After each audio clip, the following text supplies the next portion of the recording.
name's Julie Dunlap, and I'm currently the Training and Development Director at Dermalogica. And I have been here for 19 years. And prior to that, I was a skin therapist working in the salon and spa industry and owned a business, and so did a lot of hiring in that capacity. And then Liz and I have worked in the hiring capacity for many years, hiring on staff for Dermalogica, largely instructors.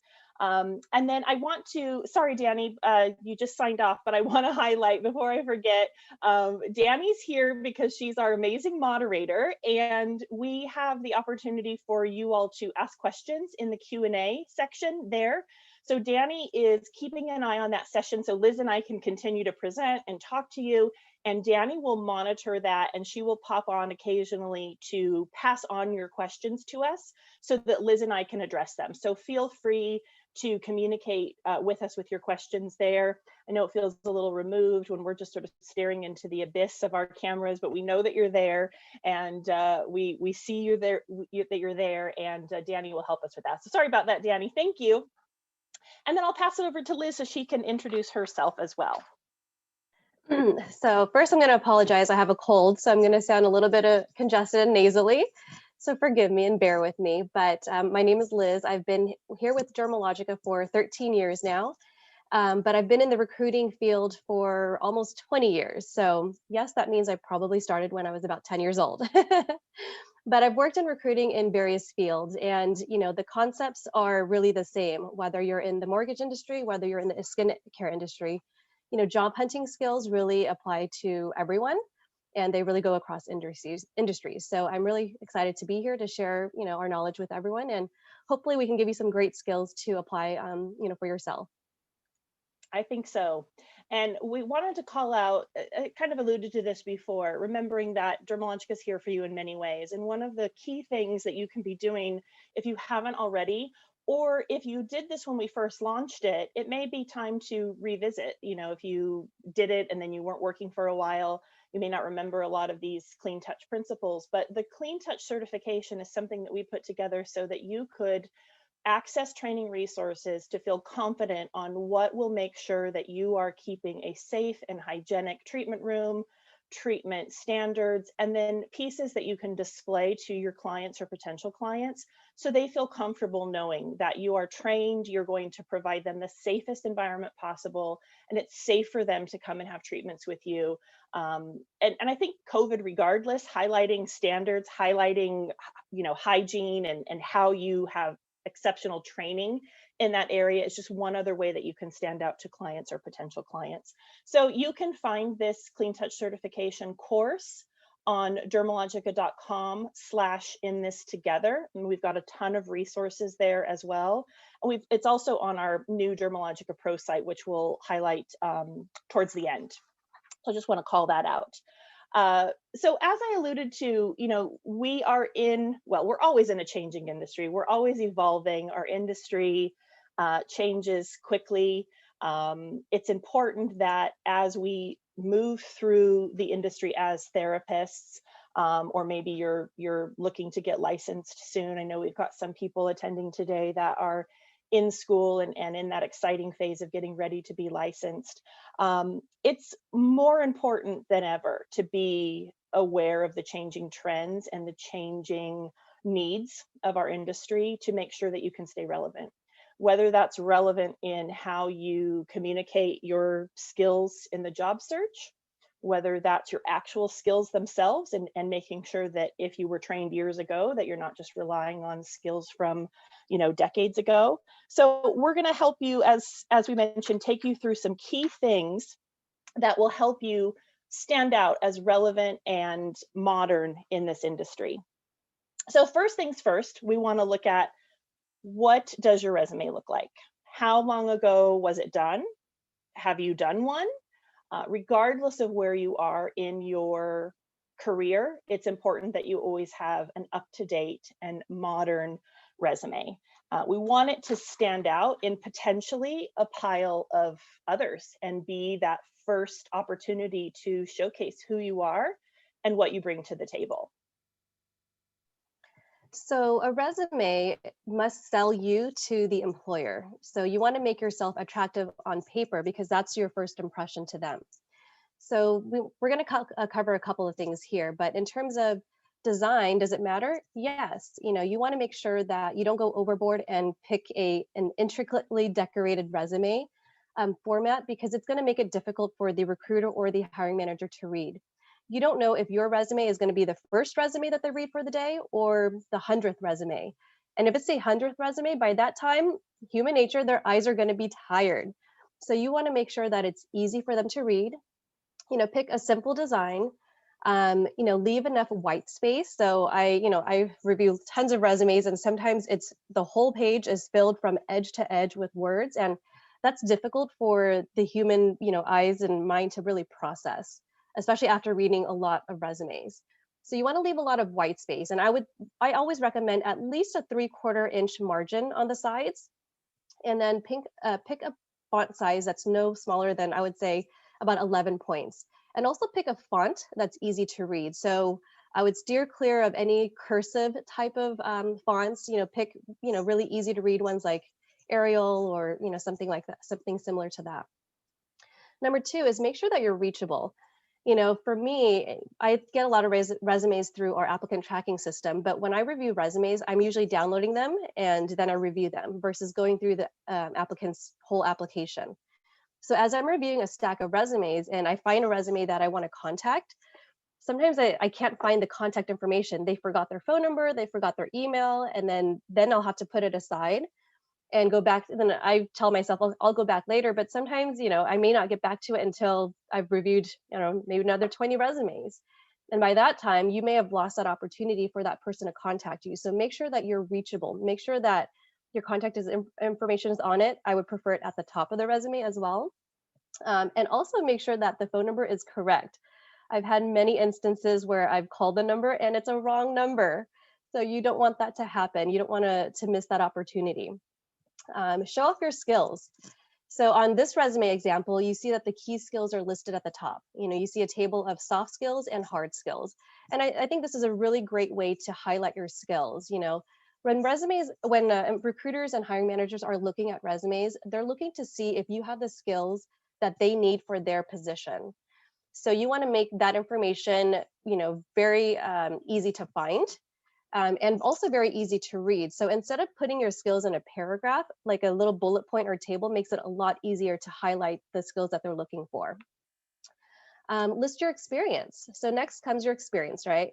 When you list your experience, list it in reverse chronological order. So that means that starting with your most recent position first, it could be your current position, and then going backwards from there. You also want to list things that are more relevant as well. If you don't have a lot of experience, then you can list, whatever experience you have, but definitely start with the more relevant experience. And this section should include the company's name, the dates of employment, and with the dates of employment, I would always recommend listing the month and the year. You don't have to list the date, obviously, but list the month and year so they can get a sense of how long you were there. If you just list 2016, they don't know if you were there for a month or for a full year. So, and that's important when they're looking for someone, when they're looking for years of experience. Also list your job title, and then I would recommend doing a bullet point list of your main responsibilities there. Some people list a paragraph, but again, paragraphs are really hard to digest visibly, and bullet points make it a lot easier for employers to really see what you did there. And when I list responsibilities, I just list your main responsibilities. Don't list every single thing that you did, but list the most important things that you did there at that company. Everything else you can elaborate once you get into that interview phase. Quantify your experience. If you can, list numbers. Numbers will always give will give the employers concrete data points to look at. It helps provide them more with the scope and the context of your work. So, and it also really demonstrates how you contributed to the bottom line. So for example, you might list, for, Q1, I sold 110% of my, retail sales, or hit 110% of my retail sales goals. So instead of saying I, do retail sales, you're giving more concrete data points of what you actually hit and what your performance was. And that's more valuable to employers than, really anything. Include other positions. So, don't, like I said, don't be afraid to include positions that aren't as relevant and aren't directly related to the position you're applying for, especially if you don't have a lot of experience. That's totally okay. But what you can do is you can really point out how you can and demonstrate how you can use the skills from this experience and apply it to the role that you're applying for. Number 7, get their grade, which is basically education.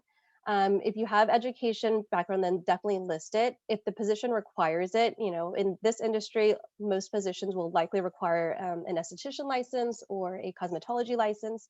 So make sure you list your license or whatever the requirements are. If you recently graduated with high marks, that's something you can list as well. You can list your grade, but it's not necessarily, that's totally up to you. Now, the extra stuff, if you have extra space on your resume, and this is a big if, don't try to squeeze it in, then this is where you can list extra stuff like volunteering activities, club or associations that you're a part of, awards that you've won, those sorts of things. But if you don't have space, leave it out. I would not recommend trying to cram it in just to cram it in. And then last but not least, keep it concise. For me, I recommend keeping your resume to 1 to 2 pages max, preferably 1, unless you have, 10 or 20 years of experience and that goes into 2 pages. But even for me, I've got 20 years of experience, but I still keep my resume to 1 page, because after page 1, you start losing the reader's attention. So, everything that's important to you and important for the employer to read, put it in 1 page if you can.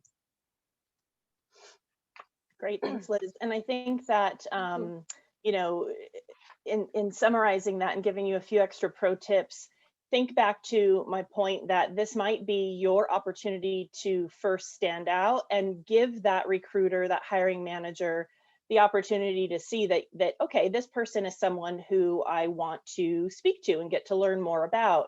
And if it's not easy to follow, if it's, we don't have the attention spans even so to go through and read paragraphs and paragraphs, let alone if we've got a very large pile of resumes to go through. So you're trying to connect with that hiring manager or business owner. And, so those keywords and being easy on the eyes, like we said, can make a huge difference. It's tempting sometimes to feel like this is my one shot to let them know everything that they might want to know about me, so they'll know I'm the right person for their business. And really a lot of that just gets lost in work. We can't read it. It's too much to sit down and read paragraphs and paragraphs. You'll catch their attention, score that interview, and then you'll have the opportunity to say more. Make sure that you're really, you're taking an approach that is not a one size fits all with your resume. We don't necessarily, you're not going to stand out if your resume feels like you're just using it for everything you're applying to. So you really want to make sure that it's tailored to the position and the requirements of the position that you're actually applying for. And really, that gives you the opportunity to go through and be more specific and use action verbs that will call out to that hiring manager that you have had accomplishments that they can see would meet the needs of their business. So try not to be too generic in the way that you word things. Really target it to that particular job or job posting. And think about, words like, instead of saying I was responsible for, that's a common type of thing you see on resumes. Call out a thing that you did. So you could say, I resolved something, or something that's truly more of an action versus just a listing of things that you've done. So, really think about keywords like organized, coordinated, collaborated, directed. And going back to Liz's point about it doesn't, for those of you who maybe don't have industry specific experience, like Liz said, that's okay. Anything that you've done before, maybe you worked retail, that retail skill set is super important in our industry. So you're going to want to focus on that. Maybe you haven't worked at all yet and you don't really have job experience that you can post on your resume, then that's where you're going to want to call out these types of action items from your school. What projects did you lead? Where can you call out your experience or your retail success or your sales success? in other ways. Don't feel discouraged if you can't list, job after job. We all start somewhere, and as hiring managers, we know that. And then lastly, proofread it till you can proofread it no more. Um, and sometimes it feels petty saying this as if like a grammatical error is going to make such a big difference. But if you think about someone who might have a stack of resumes to go through, if it doesn't appear that you took great attention to detail to proofread, then it's just, it's one sort of ding against you that we're trying to find who's the possible best candidate. Something as simple as that can make a difference. So proofread it, pass it on to a friend or a family member, have them give a second set of eyes, because once you've been staring at it for a really long time, you'll start to go blind to, the inaccuracies or things that need to be fixed. So just really give it a keen eye and make sure you're truly giving yourself a chance to stand out. Now, you might ask, is a cover letter necessary or critical? If you would have asked me this question, I would say 10, 15 years ago, I would have said, probably not really. My answer today is completely different. It's absolutely critical. This is your chance to make a really good first impression and to stand out from, other candidates. Everyone's going to have a resume. Not everyone's going to have a cover letter. And a cover letter is really more than just a formality or a courtesy. Like I said, it's your opportunity to impress the employer first. And for me, I actually favor resumes that have cover letters, that are accompanied by a cover letter. So for me, it's a really critical component of the job search strategy. To me, if you don't have a cover letter, you're automatically getting marked down. So don't discredit yourself by missing this opportunity to share with prospective employers why they should hire you. Next slide, Julie. So we're going to look at, what does it take to write a compelling cover letter? Oh, there it goes. Sorry, there was a little bit of a lag there. So first, let's look at structure. So generally your cover letter, well, definitely for sure, it's going to be one page. Generally, it's going to be about 3 to 4 paragraphs. You're going to have your contact information again at the top. You'll also have the employer's information at the top. So what you'll want to do in this part, and I'll cover it a little bit more, is try to find out either the recruiter or the hiring manager's name. And there's different resources you can use, and we'll talk about one of them later on. But you want to personalize your cover letter that way. But the first paragraph will typically contain a self-introduction. You'll write who you are, where your expertise lies, and explain why you're interested in this position. The second paragraph should respond directly to the job description. Describe how your previous job experiences, skills, and abilities will allow you to meet the company's goals and needs. Now, something to be careful of is don't just repeat your resume on your cover letter. So that's not what you want to do. You already have the resume. Your cover letter is your chance to really, I would say input or insert some of your personality in how you set the tone. So this is how you're going to show your personality, because honestly, resume doesn't really show personality. You're just listing the facts of your experiences and your skills. So the cover letter is your opportunity to show your personality and show why you're a good fit for the company and the company culture. So you're going to do this by setting the tone. Don't be afraid to, be a little bit playful with it, but also still keep it professional. Definitely, I always suggest to stick to words and phrases that come more naturally instead of saying, to whom this may concern, I'm applying for this exquisite institution because yada, yada. That doesn't sound natural, so keep it natural and keep it to your personality. With the second paragraph, so on the left side here, you can see that you can also include a bulleted section as well if you want to point out some of your big accomplishments and point out stuff that is relevant to this role that you're applying for. Now, to go the extra mile, you can do some research and really find out what the company is trying to do, where their goals are headed. Maybe find out, if they have any challenges or problems that they're trying to solve right now. And if they do, you can insert, explain how you fit into that and how you can help push the company forward to hit their goals and their needs. Now, the final paragraph is the So the final paragraph is the call to action portion of your cover letter. So this is where you're going to inform them that you'd love to get interview. Don't leave it just in their hands, but tell them that you're looking forward to hearing from them. Give them your contact information again, give them the best contact information to reach you. And then tell them that if you don't hear back from them within a week, you'll follow up. And following up, you could do either an email, a phone call. It just depends on what information you're able to find, but send a follow-up if you're able to. Now let's look at look at some things that make a well-written cover letter. So well-written cover letter will first show your immediate value to the company. So like I said, first impressions count. So a concise and compelling offer letter is, like I said, your first chance to stand out and be considered a strong candidate amongst the competition. Competition is very high nowadays. As we know, the unemployment rate is very high. That means there are a lot of candidates in the pool, but not a lot of jobs available. So you have to do everything that you can to make yourself stand out among the millions of other people that are applying for, jobs as well. A well-written cover letter should also provide and showcase your unique fit. Why are you uniquely qualified for this role and for this company? Why should they hire you over someone else? So this is your chance to showcase your unique combination of skills and experience and even personality, to why they should hire you. You should make sure that you really can show a clear link between your knowledge and your skills and experience, and the needs of an employer. So it's not just about you, what you can bring to them, but it's about what you can do for them and how you can fit their needs. So it's not just about you, it's a two-way street, right? Like I mentioned earlier, your personality. So this is how you're going to share and show your personality. You want to come across as polite and professional, but also not fake.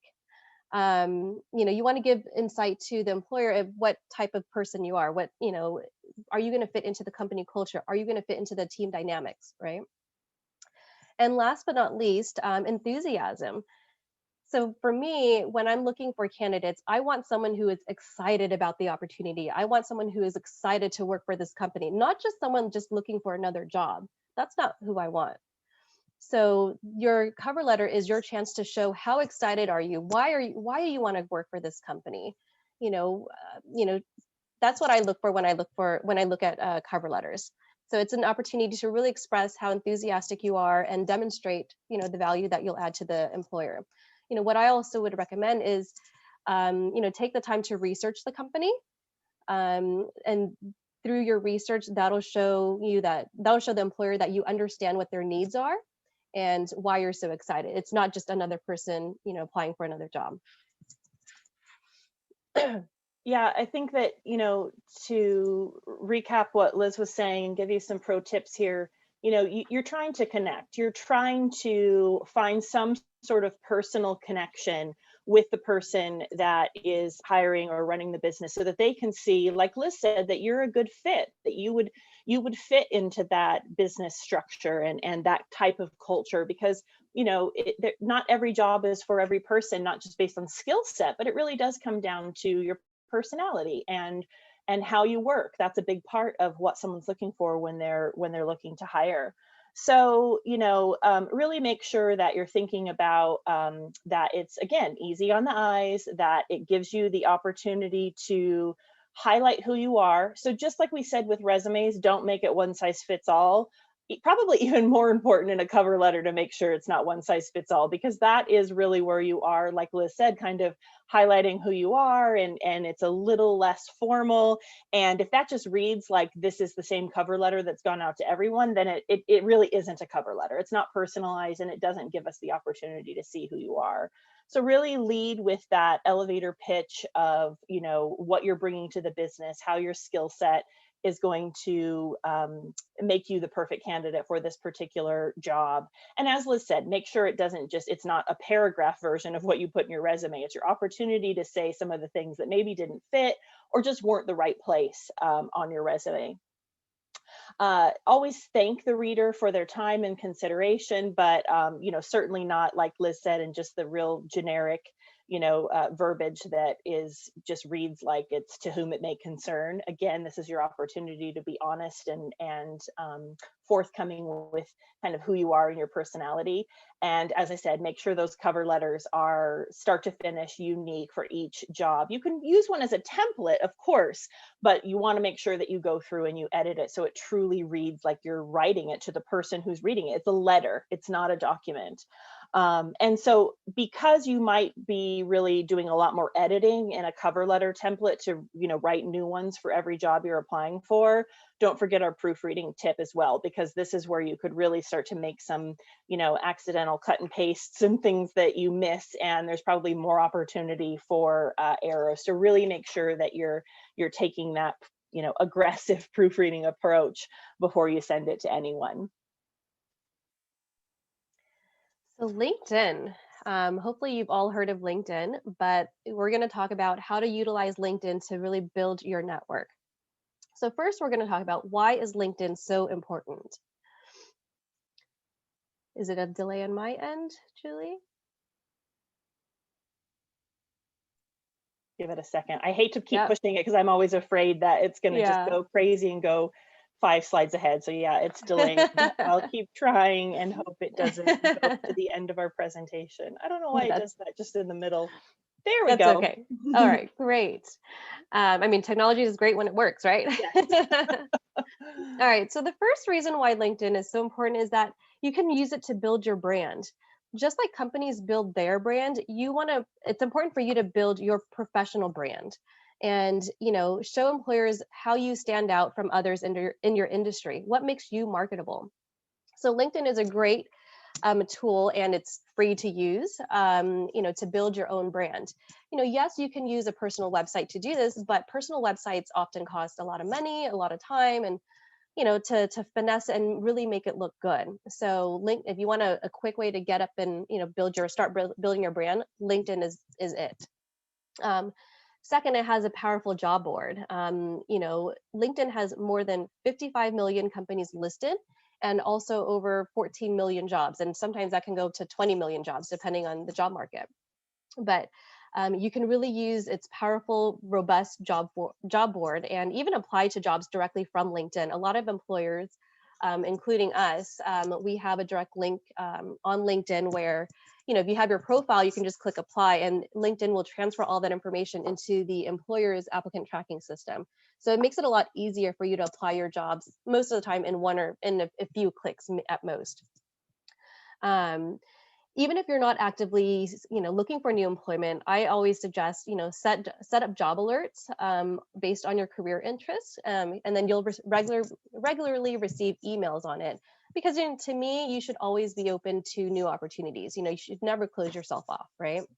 And then if you're connected to coworkers and managers, but you don't want them to know that you're looking, there's actually a button that's you can turn on. It's called the I'm interested button.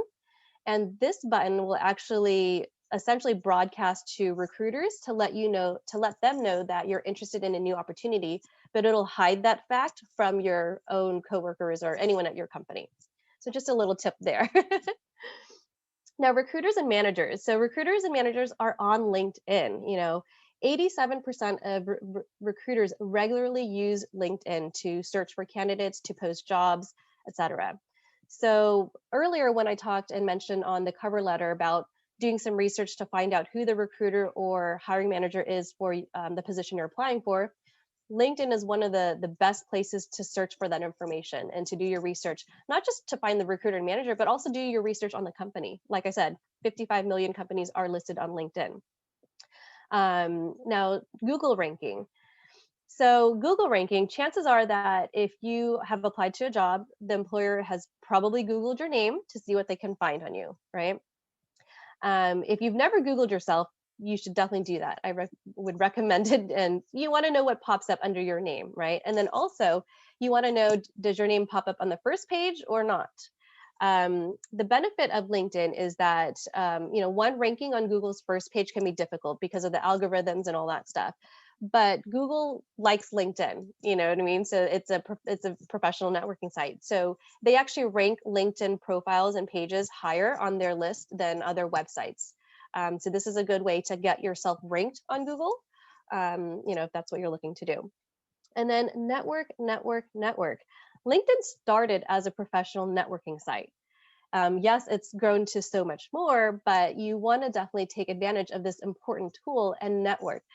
Even if you're an introvert, this is a great way to just, passively reach out to people and make connections. It's not as scary because you're sending out, you're sending out digital connections instead of like, going to in person to someone and saying, hey, I'm so and so. So this makes it a lot easier. And then you can once you make those connections, you can nurture those connections. And even if there isn't an opportunity now for, let's say you're connecting with someone here at Dermalogica, but even if there isn't an opportunity now for you, maybe there's one down the line and you've already made that connection and you can start to nurture it so that later on when something comes up that fits your experience, that recruiter or hiring manager might think, oh, you know what, maybe so-and-so might be a good fit for that role. Let me reach out to them. So this is why LinkedIn is so important to start building your network. So we're going to look at how we can really effectively utilize LinkedIn. So first, you have to complete your profile. If you don't have a profile yet, I would recommend signing up on LinkedIn after this webinar and creating your profile. With LinkedIn, it'll actually guide you through all the different steps on how to create your profile. But all registered LinkedIn users will be able to view your profile, so keep that in mind, unless you set it to private mode. But if you're on LinkedIn to network, you probably don't want to set it to private mode. You can also make a public profile that's visible to external search engines. Like if someone was Googling, your name, they can still see it even if they're not a registered LinkedIn user. So you can do a LinkedIn profile and then also a public LinkedIn profile, if that makes sense. LinkedIn's internal search algorithm so when recruiters are searching for candidates, their internal search algorithm only finds profiles that rank as complete. So, and then these profiles can get sometimes 20 times more views than profiles that are not marked as complete. So do your best to complete all of the steps in your profile. And again, LinkedIn guides you through this whole process. So there's no guessing about it. It'll tell you what percentage of your profile is complete. So try to get to as close to 100% as possible. Choose a professional photo. So LinkedIn isn't a dating site. It's not Facebook. So make sure you choose a professional photo. This doesn't mean that you have to go out and get pay for an expensive headshot or anything like that. But just be very aware of, what you're wearing in your photo, what the background is like. Are there distractions? I always suggest if you can, try not to take like a selfie style photo. Ask someone to take a quick photo for you. This is what one of my maybe pet peeves, I guess I would say, is when I see a photo that's cropped out from a bigger group photo, it just doesn't look professional. So just take the time. It takes a few minutes and ask someone to take a quick photo for you and just make sure that there's no distractions in the background. That looks so much more professional than anything. Write a good profile summary.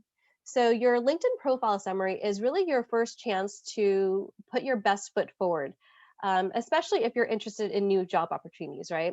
This is going to be a concise summary that you put together of yourself, of what you do, what you have to offer, what you're looking for. LinkedIn does have a character limit for this session, so be very purposeful in what how you use this section. I would recommend just writing, 3 to 5 short paragraphs and leaving plenty of white space. Like I said, it's easier on the reader's eyes so that they don't glaze over, when they're looking through your page. You can definitely use short, tight sentences, avoid using like tons of jargon, writing in the first person, and also, use keywords as well. And again, this is a great area like your cover letter to inject some of your own personality, setting the tone for your profile as well. Now make connections, like I said just earlier, network, right? So to do this, you gotta make connections and connect with other users. There's a couple of ways you can do this. You can do a search for people by industry, by company, and then depending on how connected you are to them, because LinkedIn, the way they look at connections is first degree, second degree, third degree connections. If they're second degree connections, you might be able to just connect, make a connection request directly. If they're third degree, you might have to get an introduction through someone else first. But get out there and just start making connections, right? Once you make those connections, those connections will be saved to a list called it'll be called My Network.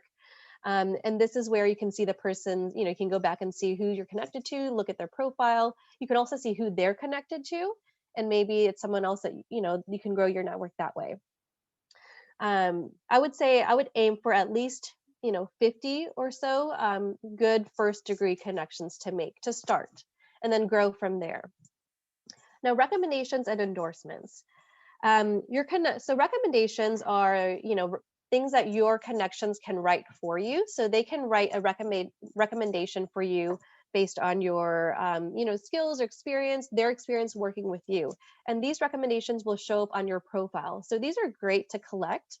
And I would actually do it, if someone writes a recommendation for you, you should in turn, write it back for them as well. So you're helping, we're all here to help each other, right?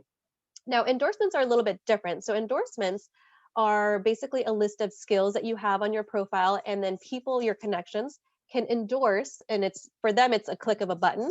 They can endorse what skills you have. So let's say for me, someone might endorse that I have recruitment skills, I have negotiation skills, I've got, sourcing skills, those sorts of things, right?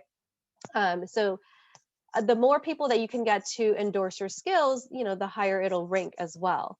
So I would definitely, and again, like recommendations, if someone's endorsing skills for you, do it in return for them and go to their profile, see which skills you can endorse that you have experience with. I don't necessarily recommend endorsing everything that they have, but what do you know that they have that you can endorse, that you can confidently say, yeah, they have those skills, be truthful about it. Now, LinkedIn groups. LinkedIn groups are really a great way to grow your network. So if you're still apprehensive about just, reaching out and making connections one-on-one, look for groups in your industry or in the areas that you're interested in, and then join the groups. Most groups are, they don't really require anything to join. They might just take an administrator to approve it. But it's really great because then you can network with people in your industry, in the area that you're looking for. So it's a really great way. It's a valuable source of information. You can get a lot of ideas and support from people that are in the same industry or looking to do the same things. You can also use the groups to share your knowledge with others too. So that's a really great way. And that's another way to really build your brand, is being able to share your knowledge with other people. Create engaging content. So if you like creating content, this is a great way to get yourself out there on LinkedIn. Just with other, just like other social networks, you can post simple text messages or updates. You can upload images. You can upload links to other sites, and you can also share posts from other users. So what I recommend is whatever you do post, if you do want to post on LinkedIn, make sure that your post is useful and informative and really relevant to your professional connections. Again, this isn't Facebook. This isn't a dating site. I'm not going to post, oh, I had coffee today, like that's not what they're looking for. Post something that's relevant to your industry and to your connections. You can also, same with other platforms, you can also use hashtags to help get your posts and your content out to reach more users as well. So hashtags are great, definitely use them. Observe professional etiquette. So like I mentioned, this is a professional networking site. It's not a dating site. It's not Facebook. So make sure that everything that you do, whether it's from your profile to the post that you're doing, make sure that you're doing it with a professional lens on it. So you want to make sure that you maintain a good reputation. So you want to make sure that you're appearing professional at all times. Avoid posting any type of personal material. You can use other platforms for that. That's not this. And also avoid spreading rumors, or gossip, because you'll never know who your post will reach, especially on a professional platform like this. Yeah, it's I think that because LinkedIn has evolved and has the same feel and flow as many other social networks, sometimes it's easy to kind of fall into that social media trap and feel like you're just on another social media site, and you're not. So it's like almost subconsciously you could become less professional on there if you're not cautious. Good tips.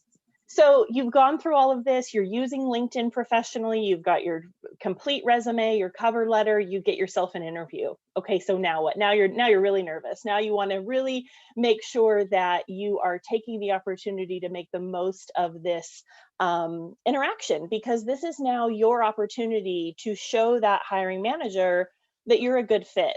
And one of the main ways that you can do this, as Liz mentioned, is do your research. The only way that you're really going to connect with that hiring manager or that business owner is that they feel like you are a good fit for their business.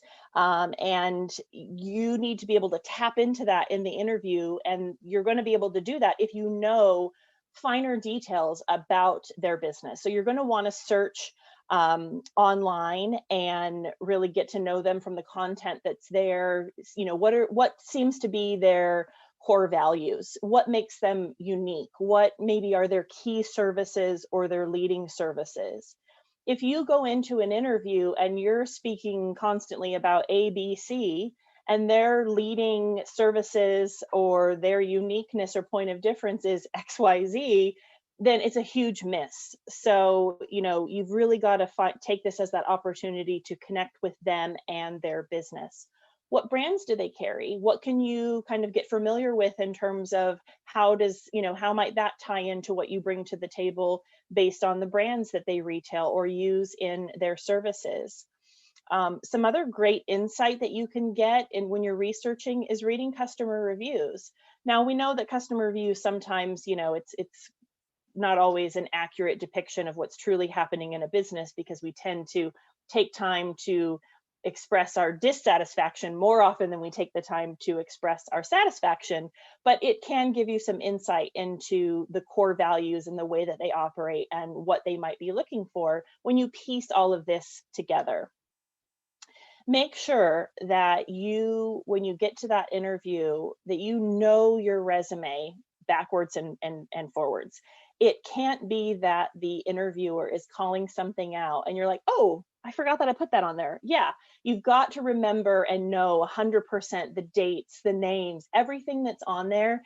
And it might sound funny, but the amount of times that probably Liz and I both have experienced that, where it's like, oh, show me that. I don't remember putting that on there. It just sort of invalidates everything that you've said up until that point. So really have it memorized and have a copy in front of you, so that you can reference what they're speaking to.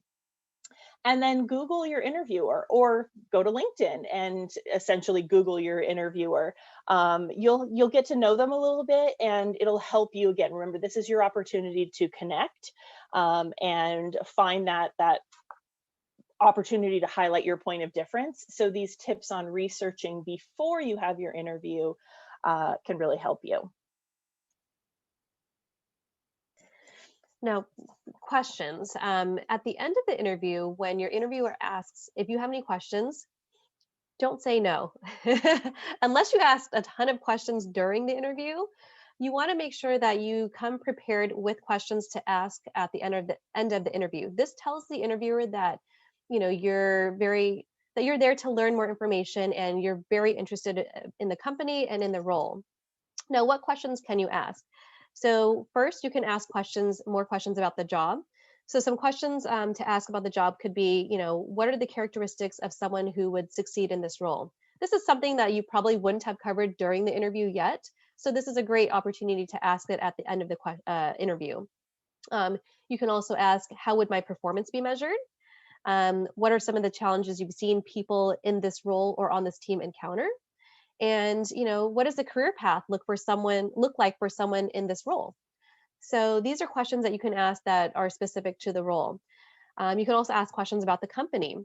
So some great questions would be, what do you like best about working here? What changes or innovations in the industry are you most excited about? What are the current goals of the company that the company is focused on, and how does this team or position contribute to that goal?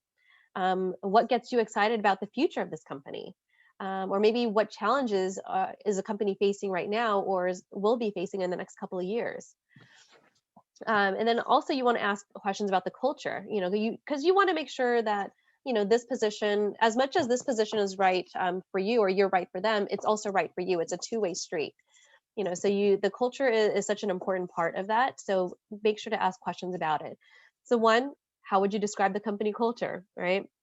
Some other questions might be, how would you describe the office or work environment? How has the company changed since you've started, depending on how long the person's worked here? If they've only worked for a year, it might not be as relevant, but if it's someone like me and Julie, we've been here for 13, 20 years, it might be really a great question to ask. If you want to find out more about the culture and like, social events and stuff like that, ask about that.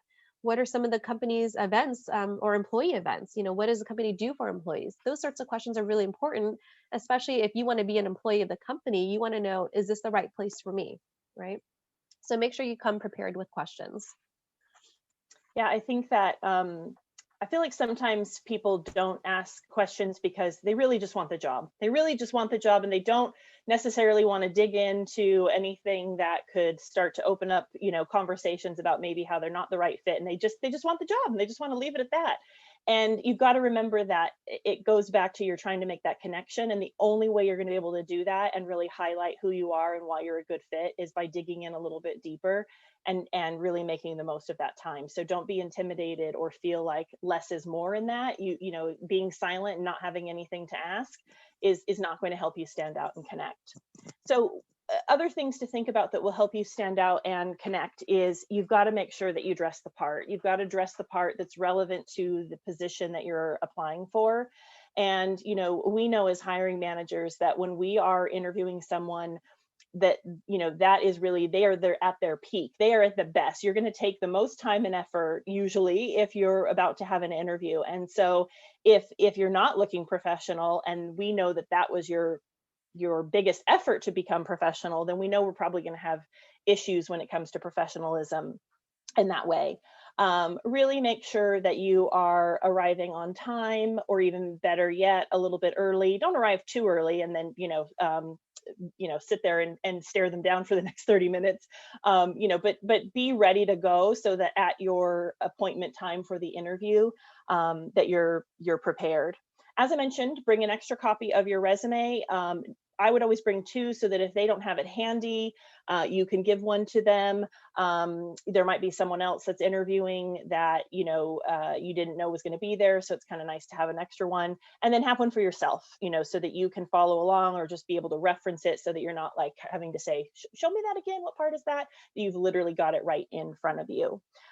Some people will be more nervous in this environment, others maybe not so much, but it's a nerve-wracking time regardless. So, the best thing you can do is take a deep breath, make sure that you have some water handy, and, try to relax and be yourself if you feel like this is an intimidating thing for you. If you haven't done a lot of interviews, or maybe it's been a while since you've done an interview, it can be intimidating.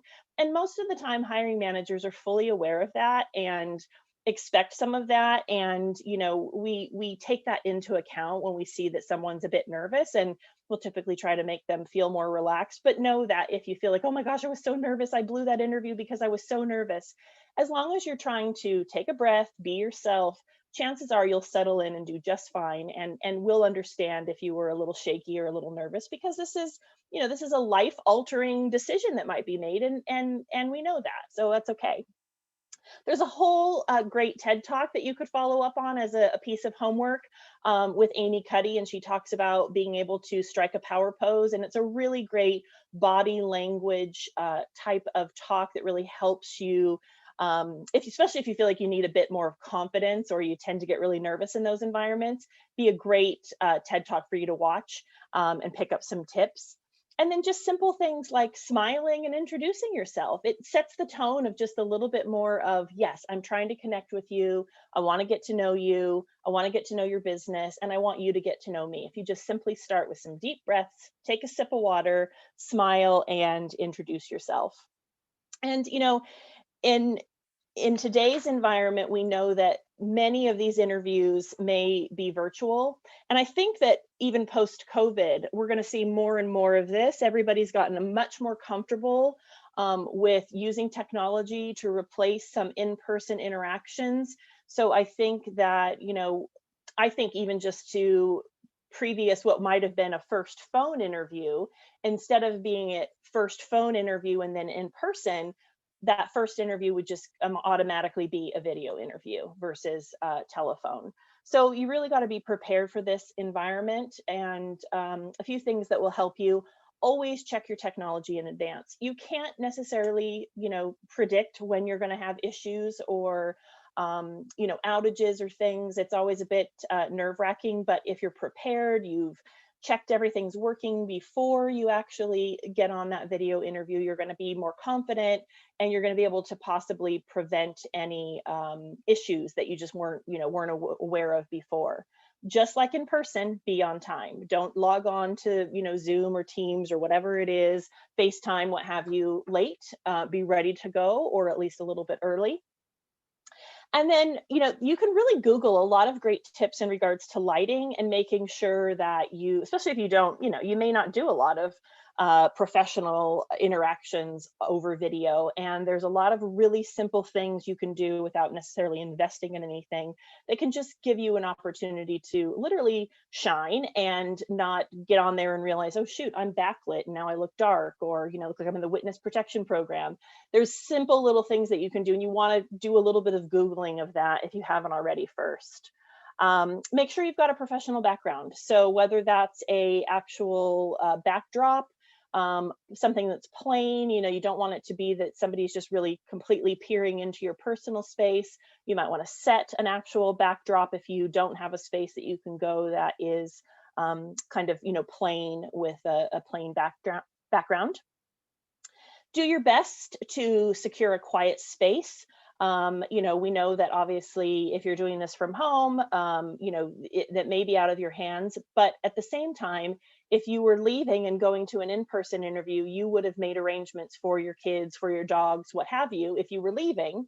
So it really should be no different than if you are in person. Try to make sure that you can use a laptop or a computer whenever possible versus your phone, if that's available to you. It just will provide a more stable connection, a more stable video. It's just, can make the difference in the quality of the interaction that you have on your interview. Do your best to have a good internet connection. You're obviously, you've got to work with what you've got, but simple things like making sure you've moved closer to your router or hardlining your computer in versus relying on Wi-Fi can make the subtle difference to ensure you've got a great connection and can it really have a more impactful interview. And then you've got to maintain your focus. You can't hide, you can't, it's just like in person, but it's typically a little bit more awkward, and it's sometimes harder to show that you're paying attention because you're not physically looking at someone's face or looking into their eyes. So you've got to work even a little bit harder to stay focused.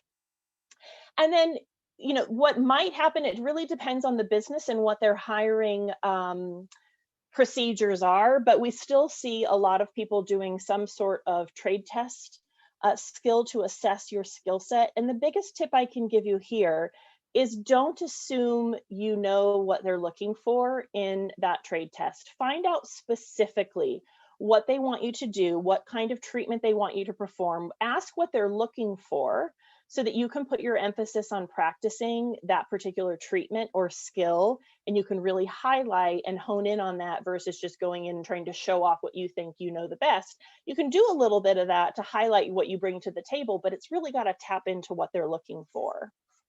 And we talked a little bit about this already, but I just want to make sure that you don't underestimate, in the scheme of all of this, how important those business building and those retailing skills are. It doesn't really matter, what kind of position you're going in. Some of these things are going to be relevant regardless. As a business, we're always trying to focus on these four main things. We're trying to gain new customers or clients. We're trying to keep the customers or clients that we already have. We're trying to increase the retail products that each client buys. So are you, as we mentioned, an effective retailer? How can you highlight that in your interview? Or we're trying to increase services. So are you good at upselling? Can you increase the amount of services that a client's getting. No skin therapist can just sit in a treatment room and wait for the clients to come to them. And you've really got to be able to communicate that to your interviewer, how you're able to do that. Some key things that the industry is looking for and are important to highlight are that you are effective at skin analysis, not only effective, but you're confident, you've got actual skills in that, because that obviously links to your retailing skill set. Communication skills as a whole, if you need to role play with a friend and kind of practice and be able to confidently communicate, that's a super important thing. Now, we're all different. We all come to the table with different ways of communicating, but we have to be able to communicate with clients and potential clients in a professional way. And you may also want to highlight, if you've got any experience with advanced treatments, advanced modalities, electrical equipment, these are all things that can set you apart to highlight your skill set to a potential new job. So we want to give you some final advice. We know that this, as we mentioned, can be a stressful time. It can go from being a super stressful time to the most exciting time in your life when you actually get the job. And so we want to just kind of wrap up with a few pieces of final tips. So some final advice.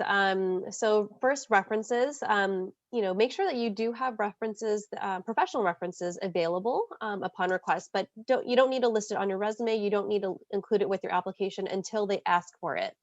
So save the space on your resume. You don't need to include it, but make sure that you do have it available for when they do request it. And also if you list a reference, make sure that they know you've listed them, so that when the company contacts them, they're expecting the call and they're not like, oh, wait, who is that again?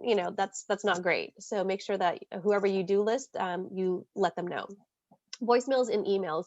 Make sure to check your voicemails if you can every day, especially if you're actively searching for a job, because if the recruiter or hiring manager can't get a hold of you, they're likely going to send you or leave you a voicemail.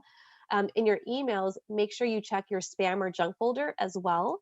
For me personally, a lot of times the emails that come from our applicant tracking system automatically gets moved to spam or junk. And we don't know that necessarily, or the candidate doesn't know that. So they're sitting there waiting for an email from us, and then we don't hear back from them. And we're like, I guess they're not, interested. But it's just because you never checked, and, it might be sitting in your spam or junk box. So make sure you definitely check that. Social pages. Check your social pages to see that they're appropriate, and decide if you want to change it to like a closed or private viewing, so that you may or may not want employers to see your social pages, like Facebook or Instagram, those type of social pages. So just check it to see what you have your settings on, and if that's if that's the setting that you want to leave it on. Again, like I said before, Google yourself, see what you can find out about yourself. Make sure that there's nothing out there that you don't want to be out there about yourself. I've actually had that situation come up, and they're like, oh, I did not know that was out there about me. And it makes it for a little bit of an uncomfortable conversation. Thank you email or note. It's definitely up to you, but for me as a recruiter, and I think hiring managers, we appreciate it when we do receive a thank you email.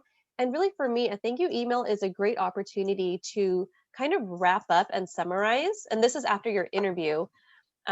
Summarize why you feel, after learning so much more about the position and the company and everything, why you're confident that you're the right position for this role, and why you can make a difference in the role.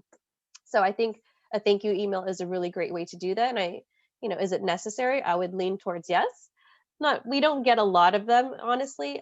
So that's another thing that'll make you stand out from other candidates, and actually do take that into consideration when we're making the final decision. It's not the only factor, but it's one factor. Follow up. So after your interview, if you haven't heard back from the recruiter or manager, follow up, send them an email or leave them a voicemail, just to follow up and see if they've made a decision yet. They might still be in the interviewing stages, but they'll usually reply and let you know. One caveat with that, when you follow up, don't leave them a voicemail every day. Give them some time to get back to you, or don't send 3 emails in a week. give them a little bit of time to get back to you. Likelihood is they're probably working on multiple positions or, doing a lot of different things, and it might take them a little while, or they're still in the interviewing process and haven't made their decision yet. But do send a follow-up just so that they know that you are interested in the role. I saw Danny pop up. Do you have a question? Yes, I have just a couple. I have a professional on here with a lot of experience, 15 years, and they are worried about sounding boastful or conceited when showcasing their skill set. Any extra tips for them? Now, on your resume, I wouldn't see it as sounding boastful, because a resume, we look at it as more of like to me, it's like a fact statement, right? This is a matter of fact. These are your skills and these are the accomplishments that you've had. So that's where you'll want to list a lot of your experience anyways. On the cover letter, you'll only sound boastful or conceited. I think it's in the way you word things, because words do matter. So just look at how you're wording it and what the tone is. Read it to other people, have other people read it, and see how it sounds to them. Don't ask them, does this sound conceited? Have them read it first and get their feedback, because hopefully your friends and your family will give you honest feedback when they're reading your stuff. Yeah, and I think that, we're looking, experience is not a bad thing. I think the main thing is that, do you appear trainable? Are you communicating that, yes, you've got a lot of experience, but you don't know it all? So is your experience over time? You didn't just become experienced 15 years ago and have done nothing to increase your skill set over those 15 years. And then are you communicating that you are trainable to new ways of doing things? You're not set in your ways. I don't think you need to worry about being overconfident, as long as you are open to new opportunities and new ways of doing things. Great question. Yeah, another one, Danny? And then I had one, if I am rejecting a position, what is the appropriate way to reject that position? What do you think, Liz? So if you're, so I'm assuming you mean like if you've interviewed for it and you're not interested in the position, right? Just let them know. Let the recruiter or the hiring manager know, after thinking about this role and, learning more about it, I've decided it's just not the right opportunity for me. And we've had people, do that. And for me, and if you know that earlier in the process, let them know earlier in the process. As soon as you know it's not the right role for you or not the right company for you, just send them an email and say, hey, I'm going to cancel this interview, or I'm going to withdraw my application, or from the interview process, because it's just not the right role. And that's okay. For us, we'd rather know sooner rather than later. Yeah. Especially not like 6 months down the line. Yeah, exactly. Good questions.